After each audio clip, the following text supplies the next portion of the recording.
Class 11th geography. अध्याय 4 महासागरों और महाद्वीपों का वितरण। पिछले अध्याय में आपने भूगर्भ के विषय में पढ़ा। आप संसार के मानचित्र से भी परिचित हैं।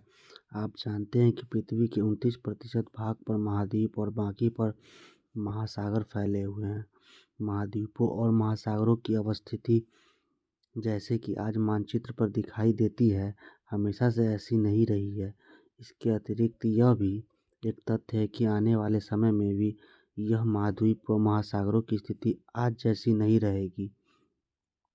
अगर ऐसा है तो प्रश्न यह है कि पुराकाल में इनकी अवस्थिति कैसी थी, इनकी अवस्थिति में परिवर्तन क्यों और कैसे होता है। यदि यह सच है कि महाद्वीपों और महासागरों की अवस्थिति में परिवर्तन हुआ है, तो अभी भी हो रहा है, तो आप यह जानकर आश्चर्यचकित होंगे कि वैज्ञानिक यह सब कैसे जानते हैं। उन्होंने इन महाद्वीपों और महासागरों की पहले की स्थिति का निर्धारण कैसे किया होगा। इन्हीं प्रश्नों के उत्तर और इनसे संबंधित प्रश्न ही इस अध्याय का विषय है। महाद्वीपीय प्रवाह। अंटार्कटिक महासागर तटरेखा की आकृति को ध्यान से देखें। इस महासागर के दोनों तरफ की तटरेखा में आश्चर्यजनक सिमेट्री है। इसी समानता के कारण बहुत से वैज्ञानिकों ने दक्षिण व उत्तर अमेरिका तथा यूरोप व अफ्रीका के एक साथ जुड़े होने की संभावना को व्यक्त किया है। विज्ञान के इतिहास के ज्ञात अभिलेखों से पता चला है कि सन 1596 में एक डच मानचित्रवेत्ता अब्राहम ऑर्टेलियस ने सर्वप्रथम इस संभावना को व्यक्त किया था। एंटोनियो पेलेग्रिनी ने एक मानचित्र बनाया जिसमें तीनों महाद्वीपों को इकट्ठा दिखाया गया था। जर्मनी मौसमविद अल्फ्रेड वेगनर ने महाद्वीपीय विस्थापन सिद्धांत सन 1912 में प्रस्तावित किया। यह सिद्धांत महाद्वीप एवं महासागरों के वितरण से ही संबंधित था।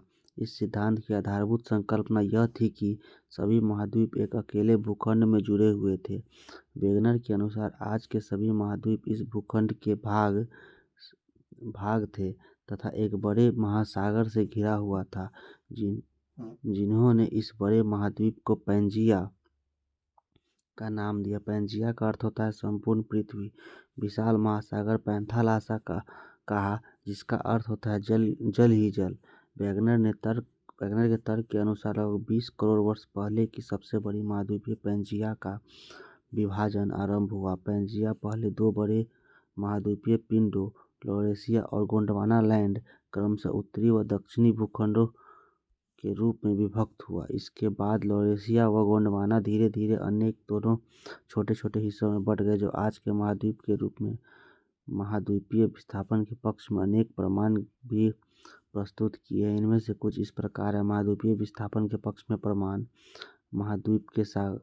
महाद्वीपों में साम्य: दक्षिण अमेरिका व अफ्रीका में आमने सामने की तटरेखा अद्भुत व त्रुटि रहित साम्य दिखाती है।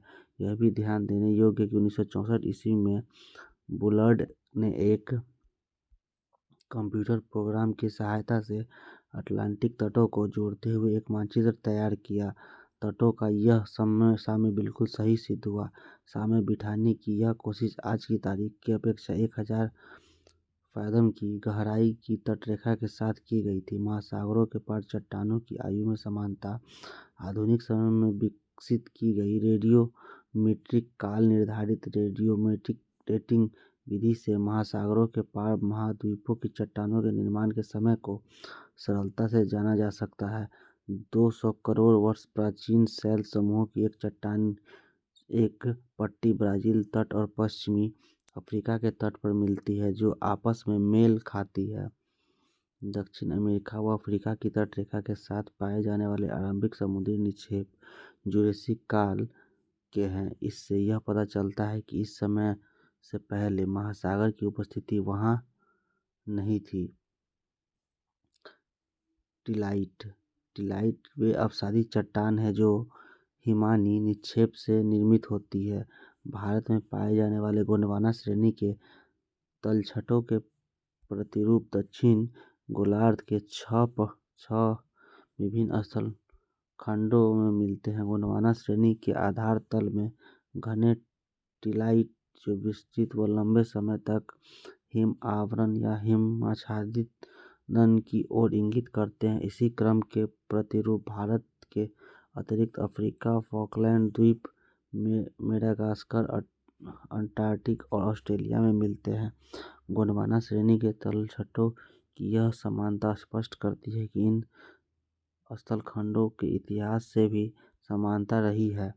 हिमानी निर्मित टिलाइट चट्टानें पुरातन जलवायु और महाद्वीप के विस्थापन के स्पष्ट प्रमाण प्रस्तुत करते हैं। प्लेसर निक्षेप घाना तट पर सोने के बड़े निक्षेपों की उपस्थिति व उद्गम चट्टानों की अनुपस्थिति एक आश्चर्यजनक तथ्य है। सोना युक्त सिराएं ब्राज़ील में पाई जाती है, अतः यह स्पष्ट है कि घाना में मिलने वाले सोने के निक्षेप ब्राज़ील पठार से उस समय निकले होंगे जब ये दोनों महाद्वीप एक दूसरे से जुड़े थे। जीवाश्मों का वितरण यदि समुद्र अवरोधों के दोनों विपरीत किनारों पर जल व स्थल में पाए जाने वाले पौधों व जंतुओं की समान प्रजातियां पाई जाए तो उनके वितरण की व्याख्या में समस्या उत्पन्न होती है। इस प्रेक्षण से कि लैमूर भारत में मेडागास्कर व अफ्रीका में मिलते हैं, वैज्ञानिकों ने इन तीनों स्थलखंडों को जोड़कर एक सतत स्थलखंड लेमुरिया की उपस्थिति को स्वीकारा है। मेसोसारस नाम के छोटे रेंगने वाले जीव केवल उथले खारे पानी में ही रह सकते हैं। इनकी अस्थियां केवल दक्षिण अफ्रीका के दक्षिण केप प्रांत और ब्राज़ील में इरावर शैल समूहों में ही मिलते हैं। ये दोनों स्थान आज एक दूसरे से 4800 किलोमीटर की दूरी पर है और इनके बीच एक महासागर विद्यमान है। प्रवाह संबंधी बल फोर्स ऑफ ड्रिफ्टिंग वैगनर के अनुसार महाद्वीपीय विस्थापन के दो कारण थे, पोलर या ध्रुविक फ्लाइंग बल, पोलर ज्वारीय बल। ध्रुवीय फ्लाइंग बल पृथ्वी के घूर्णन से संबंधित है। आप जानते हैं कि पृथ्वी की आकृति एक संपूर्ण गोले जैसी नहीं है, वरन यह भूमध्य रेखा पर उभरी हुई है। यह उभार पृथ्वी के घूर्णन के कारण है। दूसरा बल जो वेगनर महोदय ने सुझाया वह ज्वारीय बल है, जो सूर्य व चंद्रमा के आकर्षण से संबंध है, जिससे महासागरों में ज्वार पैदा होते हैं। वेगनर का मानना है कि करोड़ों वर्ष के दौरान ये बल प्रभावशाली होकर विस्थापन के लिए सक्षम हो गए। यद्यपि बहुत से वैज्ञानिक इन दोनों ही बलों को महाद्वीपीय विस्थापन के लिए सर्वथा अपर्याप्त समझते हैं। संवहन धारा सिद्धांत 1930 के दशक में आर्थर होम्स ने मैंटल भाग में संवहन धाराओं के प्रवाह की संभावना व्यक्त की। ये धाराएं रेडियोएक्टिव तत्वों से उत्पन्न ताप भिन्नता से मैंटल भाग में उत्पन्न होती है। होम्स ने तर्क दिया कि पूरे मैंटल भाग में इस प्रकार की धाराओं का तंत्र विद्यमान है। यह उन प्रवाह बलों की व्याख्या प्रस्तुत करने का प्रयास था जिसके आधार पर समकालीन वैज्ञानिकों ने महाद्वीपीय विस्थापन सिद्धांत को नकार दिया। महासागरीय अधस्थल का मानचित्र महासागरों की बनावट और आकार पर विस्तृत शोध यह स्पष्ट करते हैं कि महासागरों का अधस्थल एक विस्तृत मैदान नहीं है, वरन उनमें भी उच्चावच पाया जाता है। द्वितीय विश्व युद्ध के बाद पोस्ट वर्ल्ड वॉर II महासागरीय धरातल के निरूपण अभियान ने महासागरीय उच्चावच संबंधी विस्तृत जानकारी प्रस्तुत की और यह दिखाया कि इसके अधस्थली में जलमग्न पर्वतीय कटके व गहरी खाइयाँ हैं जो प्रायः महाद्वीप के किनारों पर स्थित है। मध्य महासागरीय कटके ज्वालामुखी उद्गार के रूप में सबसे अधिक सक्रिय पाई गई। महासागरीय प्रॉपर्टी की चट्टानों के काल निर्धारण ने यह तथ्य स्पष्ट कर दिया कि महासागरों के नितल की चट्टानें महाद्वीपीय भागों में पाई जाने वाली चट्टानों की अपेक्षा नवीन है। महासागरीय कटक के दोनों तरफ की चट्टानें जो कटक से बराबर दूरी पर स्थित है, उनकी आयु व रचना में भी आश्चर्यजनक समानता पाई जाती है। महासागरीय अधस्थल को यहाँ दर्शाया गया है। उच्चतम पर्वत, समुद्र तल, औसत ऊंचाई, महाद्वीपीय शेल्फ, महाद्वीप, महासागरीय बेसिन, सतह, गंभीरतम महासागर, ढाल, समुद्र तल, औसत गहराई। महासागरीय अधस्थल की बनावट। इस भाग में हम महासागरीय तल की बनावट से संबंधित कुछ ऐसे तथ्यों का अध्ययन करेंगे जो महासागर व महाद्वीपों के वितरण को समझने में मददगार होंगे। महासागरीय तल की आकृतियाँ अध्याय 13 में विस्तार से वर्णित है। गहराई व उच्चावच के प्रकार के आधार पर महासागरीय तल को 3 प्रमुख भागों में विभाजित किया जा सकता है। ये भाग है: एक, महाद्वीपीय सीमा, गहरे समुद्र बेसिन और मध्य महासागरीय कटक। महाद्वीपीय सीमा, ये महाद्वीपीय किनारों और गहरे समुद्री बेसिन के बीच का भाग है। इसमें महाद्वीपीय मगन तट, महाद्वीपीय ढाल, महाद्वीपीय उभार और गहरी महासागरीय खाइयाँ आदि शामिल है। महासागरों व महाद्वीपों के वितरण को समझने के लिए गहरी महासागरीय खाइयों के क्षेत्र के विशेष महत्वपूर्ण और रोचक है। वितलीय मैदान, ये विस्तृत मैदान महाद्वीपीय तटों व मध्य महासागरीय कटकों के बीच पाए जाते हैं। वितलीय मैदान वह क्षेत्र है जहाँ महाद्वीपों से बहाकर लाए गए अवसाद इनके तटों से दूर निक्षेपित होते हैं। मध्य महासागरीय कटक, मध्य महासागरीय कटक आपस में जुड़े हुए पर्वतों की एक श्रृंखला बनाती है। महासागरीय जल में डूबी हुई यह पृथ्वी के धरातल पर पाई जाने वाली संभवतः सबसे लंबी पर्वत श्रृंखला है। इन कटकों के मध्यवर्ती शिखरों पर एक रिफ्ट, एक प्रभाजक पठार और इसकी लंबाई के साथ साथ पार्श्वमंडल इनकी विशेषता है। मध्यवर्ती भाग में उपस्थित द्रोणी वास्तव में सक्रिय ज्वालामुखी क्षेत्र है। पिछले अध्याय में मध्य महासागरीय ज्वालामुखी के रूप में ऐसे ज्वालामुखियों की जानकारी दी गई है। भूकंप व ज्वालामुखियों का वितरण। भूकंप गतिविधि और ज्वालामुखी वितरण का दिए गए मानचित्र 4.5 में अध्ययन करें। आप अटलांटिक महासागर के मध्यवर्ती भाग में तट रेखा के लगभग समानांतर एक बिंदु रेखा देखेंगे। यह आगे हिंद महासागर तक जाती है। भारतीय उपमहाद्वीप में थोड़ा दक्षिण में यह 2 भागों में बढ़ जाती है, जिसका एक शाखा पूर्वी अफ्रीका की ओर चली जाती है और दूसरी म्यांमार से होती हुई न्यूगिनी पर एक ऐसी रेखा से मिल जाती है। आप यह पाएंगे कि यह बिंदु रेखा मध्य महासागरीय कटकों के समरूप है। भूकंपीय संकेंद्रण का दूसरा क्षेत्र छायांकन मेखला शेडेड बेल्ट के माध्यम से दिखाया गया है, जो अल्पाइन हिमालय श्रेणी के और प्रशांत महासागरीय किनारों के समरूप है। सामान्यतः मध्य महासागरीय कटकों के क्षेत्र में भूकंप के उद्गम केंद्र कम गहराई पर है, जबकि अल्पाइन हिमालय पट्टी व प्रशांत महासागरीय किनारों पर यह केंद्र अधिक गहराई पर है। ज्वालामुखी मानचित्र भी इसी का अनुकरण करते हैं। प्रशांत महासागर के किनारों को सक्रिय ज्वालामुखी के क्षेत्र होने के कारण रिंग ऑफ फायर भी कहा जाता है। भूकंप व ज्वालामुखियों का वितरण, ये गंभीर भूकंप क्षेत्र को दर्शाया गया है। इससे और तप्त स्थल को ही डार्क स्पॉट से दर्शाया गया है। ये हवाई द्वीप है। ज्वालामुखी पर्वतमाला को इसे दर्शाया गया है और गंभीर भूकंप क्षेत्र को दर्शाया गया इस कलर से।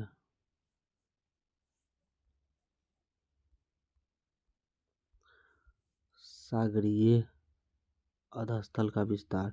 जैसा कि ऊपर वर्णित किया गया है कि प्रवाह उपरांत अध्ययनों ने महत्वपूर्ण जानकारी प्रस्तुत की है जो वेगनर के महाद्वीपीय विस्थापन सिद्धांत के समय उपलब्ध नहीं थी। चट्टानों के पूरा चुंबकीय अध्ययन और महासागरीय तल के मानचित्र ने विशेष रूप से निम्न तथ्यों को उजागर किया है। यह देखा गया कि मध्य महासागरीय कटकों के साथ साथ ज्वालामुखी उद्गार सामान्य क्रिया है और ये उद्गार इस क्षेत्र में बड़ी मात्रा में लावा बाहर निकालते हैं। महासागरीय कटक के मध्य भारत के दोनों तरफ समान दूरी पर पाई जाने वाली चट्टानों के निर्माण का समय, संरचना, संगठन और चुंबकीय गुणों में समानता पाई जाती है। महासागरीय कटकों के समीप का चट्टानों में सामान्य चुंबकत्व, ध्रुवन पाई जाती है तथा ये चट्टानें नवीनतम है। कटकों के शीर्ष से दूर चट्टानों की आयु भी अधिक है। महासागरीय प्रपट्टी की चट्टानें महाद्वीपीय प्रपट्टी की चट्टानों की अपेक्षा अधिक नई है। महासागरीय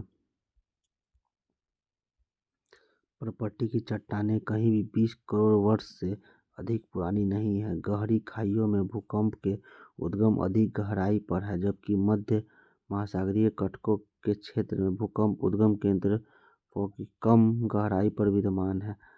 सागरीय अधस्थल विस्तार, तप्तस्थल, दुर्बलता मंडल, सबसिडिंग प्लेट, महाद्वीपीय पटल, महासागरीय पटल, स्थल मंडल, स्तरित ज्वालामुखी, सील गुंबदी ज्वालामुखी, महासागरीय विस्तारित कटक खाई, महाद्वीपीय रिफ्ट क्षेत्र, तरुण प्लेट सीमा, अभिसारी प्लेट सीमा, अपसारी से प्लेट सीमा, रूपांतर प्लेट सीमा, अभिसारी प्लेट सीमा, महासागरों और महाद्वीपों का वितरण। भूवैज्ञानिक कालों में महाद्वीपों की स्थिति को यहाँ दर्शाया गया है। एक में 5400 लाख पूर्व अफ्रीका, दक्षिण अमेरिका, अंटार्कटिका, ऑस्ट्रेलिया, भारत, चीन, उत्तरी अमेरिका, यूरोप एवं साइबेरिया। इन तथ्यों और मध्य महासागरीय कटकों दोनों तरफ की चट्टानों के चुंबकीय गुणों के विश्लेषण के आधार पर हेस ने सन 1961 में एक परिकल्पना प्रस्तुत की, जिसे सागरीय अधस्थल विस्तार सी फ्लोर स्प्रेडिंग के नाम से जाना जाता है। हेस के तर्कानुसार महासागरीय कटकों के शीर्ष पर लगातार ज्वालामुखी उद्भेदन से महासागरीय प्रपट्टी में विभेदन हुआ और नया लावा इस दरार को भरकर महासागरीय प्रपट्टी को दोनों तरफ धकेल रहा है। इस प्रकार महासागरीय अधस्थल का विस्तार हो रहा है। महासागरीय प्रपट्टी का अपेक्षाकृत नवीनतम होना और इसके साथ ही एक महासागर में विस्तार से दूसरे महासागर के न सिकुड़ने पर हेस ने महासागरीय प्रपट्टी के क्षेपण की बात कही है। हेस के अनुसार यदि ज्वालामुखी प्रपट्टी से नई प्रपट्टी का निर्माण होता है तो दूसरी तरफ महासागरीय गर्तों में इसका विनाश भी होता है। चित्र 4.3 में महासागरीय तल विस्तार की मूलभूत संकल्पना को दिखाया गया है। प्लेट विवर्तनिकी, प्लेट टेक्टोनिक्स, सागरीय तल विस्तार अवधारणा के पश्चात विद्वानों की महाद्वीपों और महासागरों के वितरण के अध्ययन में फिर से रुचि पैदा हुई। सन 1967 में मैकेंजी, पार्कर और मोर्गन ने स्वतंत्र रूप से उपलब्ध विचारों को समन्वित कर अवधारणा प्रस्तुत की, जिसे प्लेट विवर्तनिकी यानी प्लेट टेक्टोनिक्स कहा गया। एक विवर्तनिकी प्लेट, जिसे लिथोस्फीयर प्लेट कहा जाता है, ठोस चट्टान का विशाल व अनियमित आकार का खंड है जो महाद्वीपीय व महासागरीय स्थलों से मिलकर बना है। ये प्लेटें दुर्बलता मंडल एस्थेनोस्फीयर पर एक दृढ़ इकाई के रूप में क्षैतिज अवस्था में चलायमान है। स्थल मंडल में प्रपट्टी एवं ऊपरी मेंटल को सम्मिलित किया जाता है, जिसकी मोटाई महासागरों में 5 से 10 किलोमीटर और महाद्वीपीय भागों में 200 किलोमीटर है। एक प्लेट को महाद्वीपीय या महासागरीय प्लेट भी कहा जा सकता है, जो इस बात पर निर्भर करता है कि उस प्लेट का अधिकतम भाग महासागर अथवा महाद्वीप से संबद्ध है। उदाहरण प्रशांत प्लेट मुख्यतः महासागरीय प्लेट है, जबकि यूरेशियन प्लेट को महाद्वीपीय प्लेट कहा जाता है। प्लेट विवर्तनिकी के सिद्धांत के अनुसार पृथ्वी का स्थल मंडल 7 मुख्य प्लेटों के कुछ छोटी प्लेटों में विभक्त है। नवीन वलित पर्वत श्रेणियां, खाइयां और भ्रंश इन मुख्य प्लेटों को सीमांकित करते हैं। संसार की प्रमुख बड़ी व छोटी प्लेट विवर्तनिकी यहाँ दिया हुआ है। अपसारी सीमा को दर्शाया गया है इससे, और अभिसरण सीमा को इससे, और रूपांतर सीमा को लाइन से। Java trench, Indo Australia plate को यहाँ पर दिखाया गया है। फिलीपींस प्लेट, यूरेशियाई प्लेट, कैरोलिन प्लेट, प्रशांत महासागर प्लेट, दक्षिण महासागरीय वार यू- एल्यूसियन खाई, ज्वांडी प्लेट, उत्तरी उत्तर अमेरिका प्लेट, मध्य मध्य अटलांटिक प्लेट, यूरेशियाई प्लेट, ओरेबियन प्लेट, अफ्रीकी प्लेट।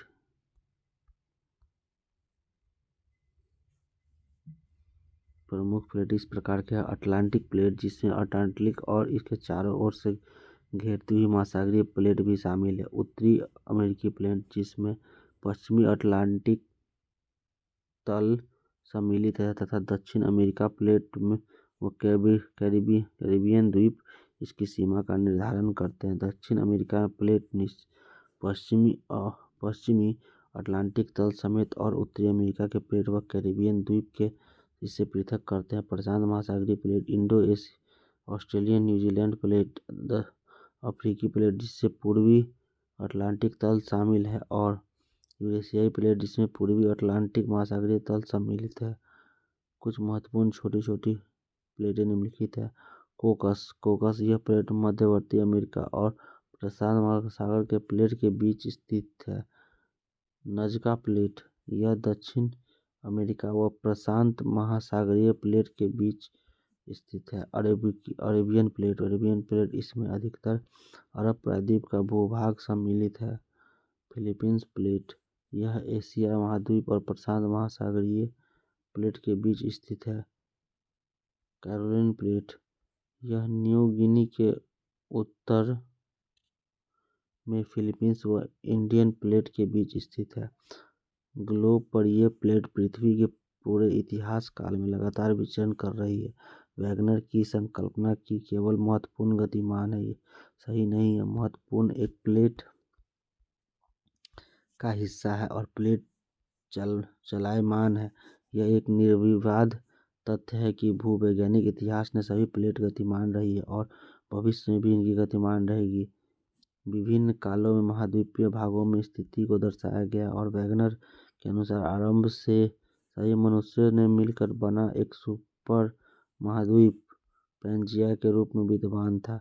यद्यपि बाद की खोजों से यह स्पष्ट किया गया कि महाद्वीपीय पिंड जो प्लेटों के ऊपर स्थित है भूवैज्ञानिक काल पर्यंत चलमान थे और पैंजिया अलग अलग महाद्वीपीय खंडों के अभिसरण से बना था, जो अभी एक या किसी दूसरी प्लेट के हिस्से थे।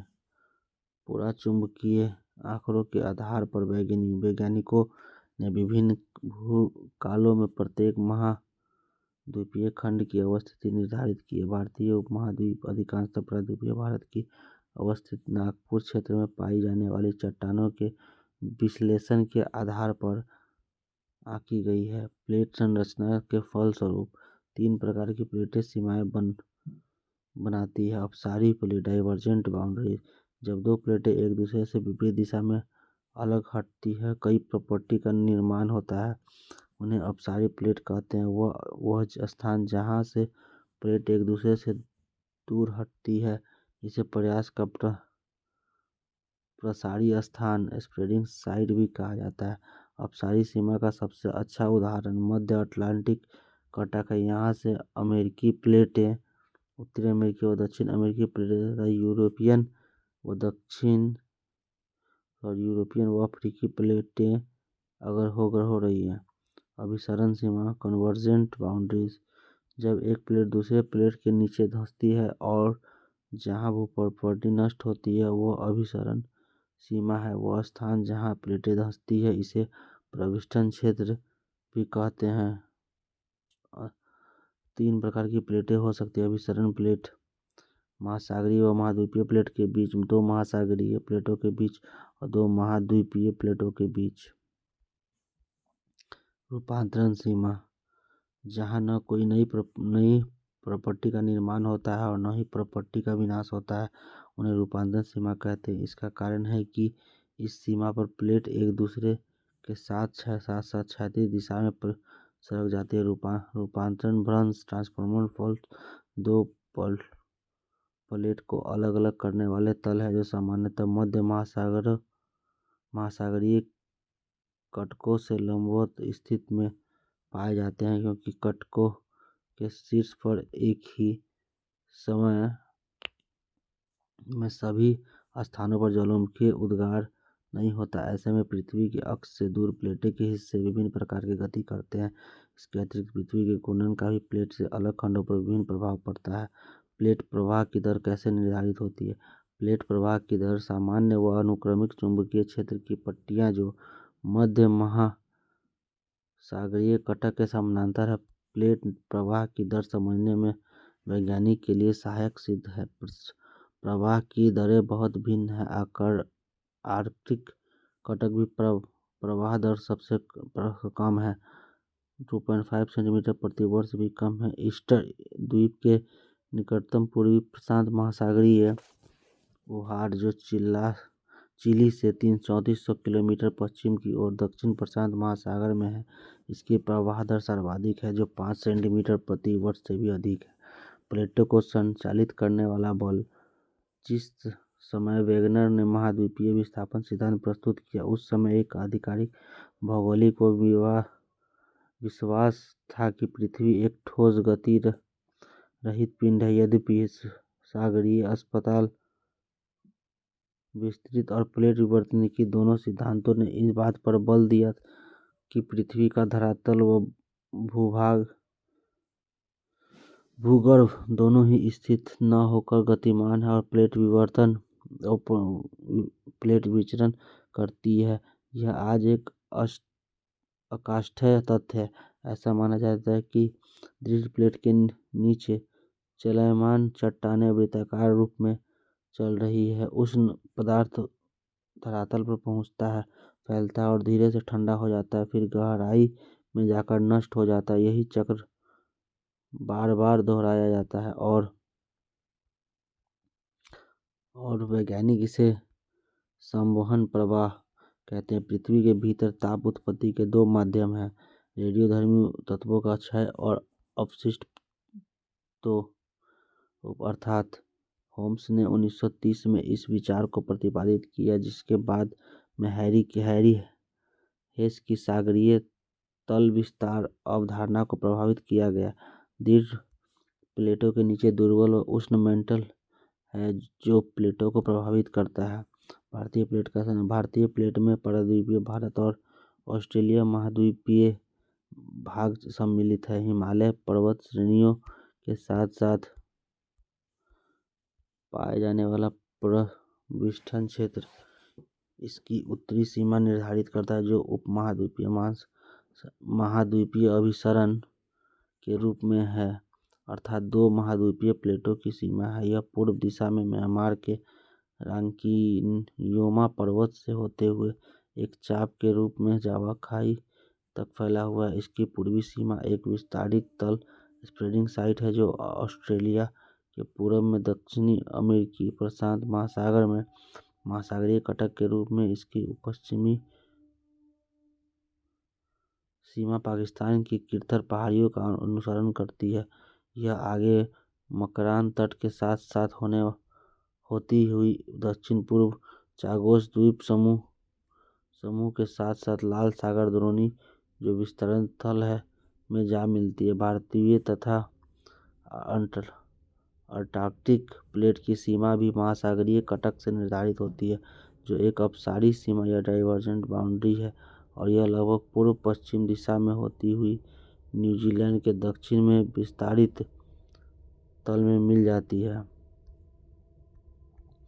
भारत एक बृहद द्वीप था जो ऑस्ट्रेलियाई तट से दूर एक विशाल महासागर में स्थित था। लगभग 22.5 करोड़ वर्ष पहले तटेथित सागर अगर इसे एशिया द्वीप में अलग करता था। ऐसा माना जाता है कि लगभग 20 करोड़ वर्ष पहले जब पेंजिया विभक्त हुआ तब भारत ने उत्तर दिशा की ओर खिसकना आरंभ किया। लगभग 4 से 5 करोड़ वर्ष पहले भारत एशिया से टक्कर व परिवहन स्वरूप हिमालय पर्वतों का उत्थान 7.1 करोड़ वर्ष पहले ही आज तक की भारत की स्थिति मानचित्र 4.6 में दिखाई गई है।